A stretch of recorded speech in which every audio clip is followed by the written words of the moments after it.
Welcome to Rocktagon 27, Way of the Warrior. Ryan Kavanaugh here ringside in Parma, Ohio. And let's get the action started. To do that, we send it up to Jake Digman. The following contest is in the Rocktagon Amateur Middleweight Division, and it is brought to you by Nagel Construction, proud sponsor of the Rocktagon MMA 27 Way of the Warrior Ring Girl Contest.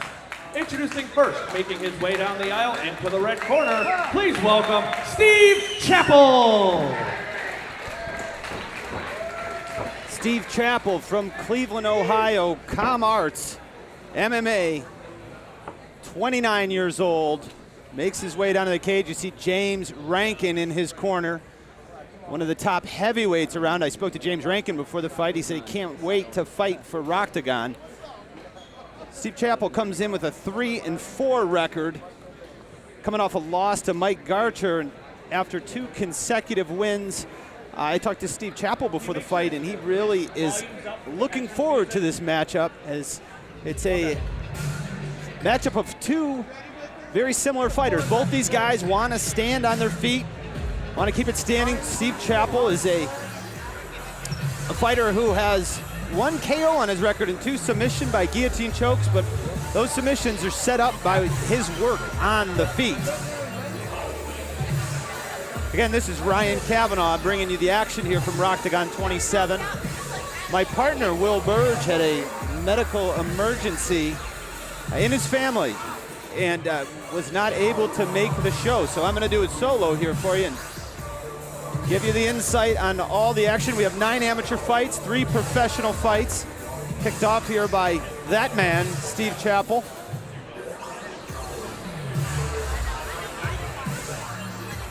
UFC vet Forrest Petz is on hand as one of the officials as he checks Chapple, gives him the okay, gives him his blessing, and sends him into the Rocktagon. We send it back up to Jake Digman. And his opponent, making his way down the aisle into the blue corner, please welcome David Body Bags Kithcart. One of my favorite nicknames of the night, David Body Bags Kithcart. From Syracuse, New York, Clinton Street Kickboxing, 1-2 record rather, as we take a look at the tail of the tape brought to you by Outdoor Option. Chapple, the senior by 2 years with a 1-inch reach advantage. I'm sorry, 1-inch height advantage, but it's Kithcart, surprisingly, who has the reach advantage. As we mentioned, coming from Clinton Street Kickboxing, he comes in with 1 knockout from strikes. I mentioned his record 1-2, but his last fight inside the Rocktagon at Elite Series 23 was to Xavier Nash. No shame in that loss. So far, Kithcart has only fought in Rocktagon. This will be his 4th appearance. And I expect both of these guys to come out and test themselves on the feet. Kithcart is in the cage. Well, let's get the official introductions. The following contest is in the Rocktagon MMA Amateur Middleweight Division, and it is brought to you by Nagel Construction, proud sponsor of the Rocktagon MMA 27 Way of the Warrior Ring Girl Contest. Introducing first in the red corner, he fights out of Cleveland, Ohio. He weighed in at 180 pounds, representing ComArts Fight Club with an MMA record, 3 wins, 4 losses. Please welcome Steve Chapple. His opponent in the blue corner, he fights out of Syracuse, New York. He weighed in at 185 pounds, representing Clinton Street Kickboxing with an MMA record, 1 win, 2 losses. Please welcome David Body Bags Kithcart. This bout is scheduled for 3 3-minute rounds, and when the action begins, your referee is Mr. Victor Ventresca. First fight here to kick off Rocktagon 27. It's Steve Chapple, red shorts, black trim. David Body Bags Kithcart, black fight shorts with the white print. 2 fighters touch hands in the center of the cage. Victor Ventresca is the 3rd man in the cage. And Kithcart comes in, landing some punches, and that hurt Chapple. Kithcart drops down for front face lock, but it's Chapple who takes the advantage, moves into side control. Kithcart working to get back to his feet, and he does. Kithcart came out swinging and landed clean on Chapple, and he hurt him, and Chapple's looking for a choke here. I don't think he has any here, and Chapple lets go, lands a couple body shots to Kithcart. Had him pressed up against the cage. Kithcart needs to really explode up, get out of this position. But Chapple staying tight. Pressure on the back, holding him where he wants him. Body shots as Chapple looks to take the back of Kithcart. Kithcart rolls. And Chapple has an arm here. He's locked up his body. I don't think Kithcart is in trouble at this point, but look for Chapple to try to straighten out the right arm of Kithcart, and he lets it go. Fighters get back to their feet as Kithcart presses Chapple up against the cage. Set for three 3-minute rounds here. It's amateur MMA action. Kithcart really working for the takedown, and he gets it. Chapple's leg is caught underneath him. Kithcart's looking to get his back, but he's not. He's off to the side, and Chapple is going to take half guard here. There he is. Chapple moves into the half guard of Kithcart. Kithcart again, powerful fighter is David Kithcart. He works himself back to the feet. Chapple looked to work the knees.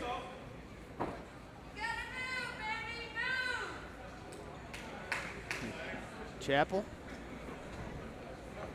working a strange position here on David Kithcart as Kithcart looks like he wants to try and take him down again, but he's just playing a clinch battle with the hands, and Victor Ventresca steps in and separates the fighters. Back in the center of the cage, front kick by Chapple. Kithcart looks very relaxed, as does Chapple. Big right hand by Kithcart. Chapple's down, and that's all over.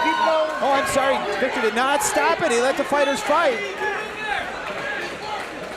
A little premature. I thought Victor Ventresca was stepping in to stop the action as Chapple was dropped by Kithcart. Good call by Victor Ventresca, the third man in the cage, to let this one go as Chapple has wits about him. And there's a 10-second mark. Can he survive? And he pushes off. Inside 10 seconds, and Kithcart looks for the big right to finish it, and he doesn't. So left hand after the bell, and we are going to see round 2. Steve Chapple got rocked at the end of that round. This is a well-needed minute break, minute in between rounds here for the amateurs. Credit Steve Chapple for his toughness after getting dropped by Kithcart. What I thought was going to be the end of the fight, I was wrong. Chapple regained his awareness, not only took control of Kithcart to prevent him from further damage on the ground, but he pushed him off and got back to his feet. And we see some of the action here. This is after they were on the ground. Here's the big right from Kithcart. Boom, right to the temple of Chapple. And I think Ventresca's stepping in here, but he's just moving over the fighters to get a better view. And look at the Chapple as look at the composure of Steve Chapple on the ground, working. And he's got Kithcart locked up. Prevented Kithcart from landing any more bombs. We get a good look at Kithcart there. That was a big right hand. Got him rocked, and there's James Rankin in the corner of Steve Chapple. And we're set for round 2, 3-round battle. Hands up! Slight break where Victor Ventresca is looking for a towel to clean up some of the moisture in the corner of Steve Chapple. And looking up at Chapple, he looks like he's back. He's ready to go. That's a tough man. That was a big shot by Kithcart, and Chapple shook it off. Kithcart comes out with a kick to the body.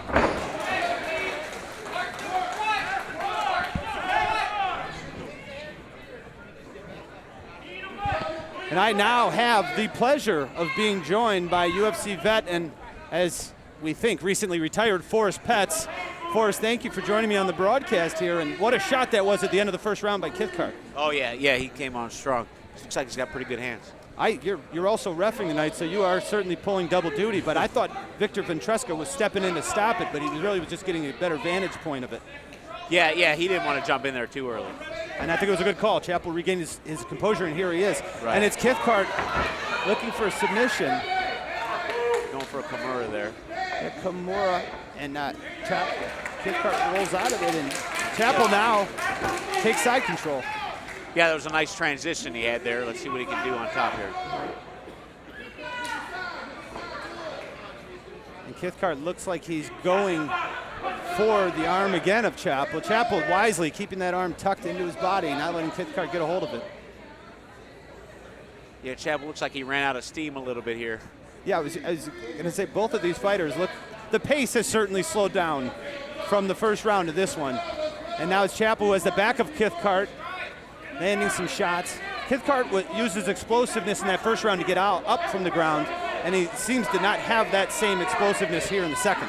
Right, you know, when the fight starts, you get all this nervous energy and you're able to do things like that, but as the fight wears down, you really have to pace yourself and not blow your wad like that.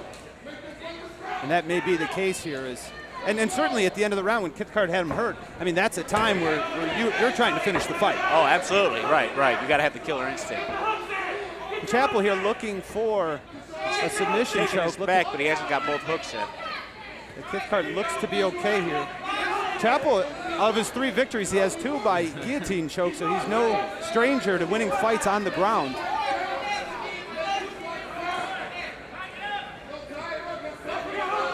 Crossface by Chapple. And as Chapple's corner, crowd yells to have him get his hooks in. The team's content just to play side control from the back there, the back side mount. Yeah, I think both these guys are resting a little bit. And is that something for us as a guy who's been in the cage too many times to count? Do you often take the time to rest when you feel your opponent resting? I mean, it depends on where you're at. You know, if you're at a neutral position, sure, you want to expend this little energy. But I think right here, you know, being that he has his opponent's back, he just crossed his legs in. Now's the time to step on the gas. Oh, okay, there we go. Kithcart showed that explosiveness. You know, he almost got choked out there, rear naked choke. He didn't like it, and now he moves on top, and that's the end of the second round. 2 rounds in the books for us. I'll put you on the spot here. How do you see this one? You know, I think I missed some of the first round, but from what I've seen, I've got it at a round apiece. I would agree. I mean, Kithcart certainly did more damage, and he finished the first round with an exclamation point. Right. He tried to do that here in the second, just ran out of time, and the majority of that was Kithcart defending strikes and submission attempts by Chapple. But for both of these fighters, certainly looked winded during that round. They've got 3 more minutes to fight. Right. The key to this third round, I think, would be the takedown. You know, Chapple is able to get this fight to the ground. That's where his advantage would be. And then conversely, Kithcart is going to want to keep this on the feet because he's obviously shown some success with that. Certainly. Well, I spoke to Steve Chapple before. These are 2 kickboxers. That's their background, and Steve Chapple's plan was to take him down in the first round and wear him out and then test himself on the feet. He switched those 2 rounds a little bit. Right. Didn't necessarily like what Kithcart did to him standing in the first, and then took him down in the second and wore him out. It just seems like Chapple's having problems with Kithcart's really his aggression on the feet. Hands up! Well, if Chapple's going to be in danger, I believe, on the feet, it's going to be right away, because a tired fighter is going to come out and try to take advantage of it right away while he still has that energy off of that 1-minute break. Third round, It's Steve Chapple in the red, David Kithcart, black shorts. I'm Ryan Kavanaugh, joined by Forrest Petz. Kithcart comes out headhunting. Chapple with the leg kick followed it up with a nice right, and it's some knees to the body. And here he is going to just drag him down, front face lock, take him to the ground. And also in a fight like this, Forrest, where what we think is a 1-to-1 round fight going into the third, it's only 3 minutes. If you can get him down, you know, there's a good chance you're going to win that round. Yeah, you know, like right now, Kithcart's happy to just rest a little bit down there, but you know, you can rest all day tomorrow. Right now, you've got a fight to win, and you can do it in this next 3 minutes. You know, what's 3 minutes of your life? I mean, that's the way my coach always explained it to me. You can rest all day tomorrow. Just put everything you got into this right now. Well, Steve Chapple certainly is not resting as he improves his position to side.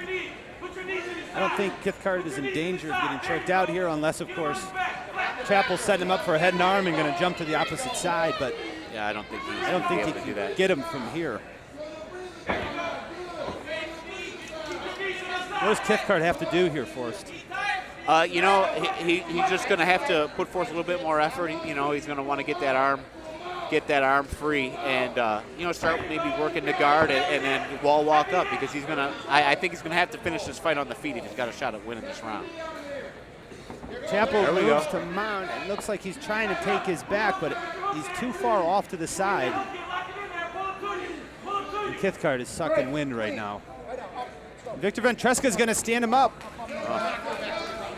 All right. And Kithcart on the feet. He looks to be the fresher fighter. Not right now. No. And there's Chapple wisely shooting for a double. Picks him up, elevates him, and dumps him. I think Chapple just kind of figured the formula for winning this fight here. He times the punches of Kithcart and shoots that double. Well, certainly the punch that we just saw from Kithcart is moving a little bit slower. It's coming at Chapple a little bit slower than it was in that first round. Yeah, and you could see that punch coming across the street. I mean, he's just whipping a haymaker there. He was a lot sharper in the first round. So we're short on time here in the third round. Looks like we're going to go to the judges' scorecards as Chapple is going to grind out this decision victory, in my opinion here. Yeah, it looks look like at that. the corner of Steve Chapple. And you know, these guys are young fighters, and you know, I don't know how many fights Kithcart had, but this is something he's just going to have to learn from. You know, this is Kithcart's fourth fight. Okay, and yeah, I mean, you go 3 rounds, that's invaluable experience, and yeah, he'll be bummed that the fight is working out this way, but I think he can learn from this. Certainly. But you never know. We'll see what the judges say about it. Right, certainly. Well, Nothing's written in stone just yet. We talked before the card, and we're as smart as we think we are judging a fight, Forrest, it's often that we're wrong. Yeah, absolutely. Let's get a good look at Steve Chapple, who believes he did enough to win this. And there's David Kithcart, who looks like he did not do enough to win this fight as he shakes his head in the camera. Yeah, like I said, I think that, you know, early on you got to learn these lessons, and he blew his wad a bit in that first round. You know, pacing is definitely one of the things you learn. If you look at MMA, so many fighters, they have a half a dozen amateur fights. They jump in the pros. They have you know, 7 or 8 fights, and then they're fighting in a big show.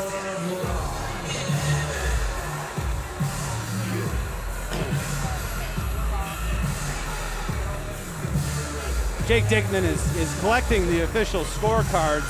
We had Victor in the cage. I thought we were ready for the announcement there. Well, my point being that, you know, a lot of these guys, it's not like in boxing where you know, a professional fighter sometimes has 200 amateur fights, and he's learned all these lessons. He knows all kinds of things. Right, let's listen to the announcement here. Yeah, and we've got Jake. Let's send it up to Jake and get the official announcement. Ladies and gentlemen, a big round of applause for both of these Rocktagon warriors. After 3 rounds, we go to the judges' scorecards, where all 3 judges have scored this bout 29-28 for your winner by unanimous decision, Steve Chapple.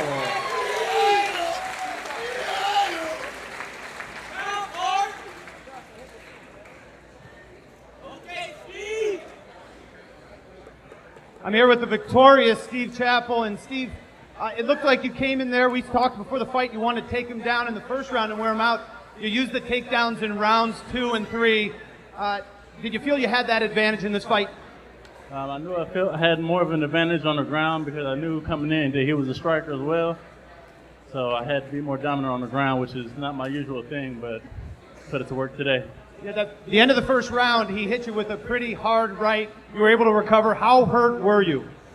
Mildly, I was dazed for a few seconds, but I was able to regain myself quickly enough. Spoken like a true fighter, mildly hurt, and you had the heart and the toughness to come back. Anybody out there you want to thank, Steve? First of all, I want to thank everybody at Rocktagon that helped put it all together. I want to thank my fight team from Kithcart, J Rank, Box, and all my fans and family who come to watch me, even those who ain't here. Ladies and gentlemen, winner of the first fight, Steve Chapple.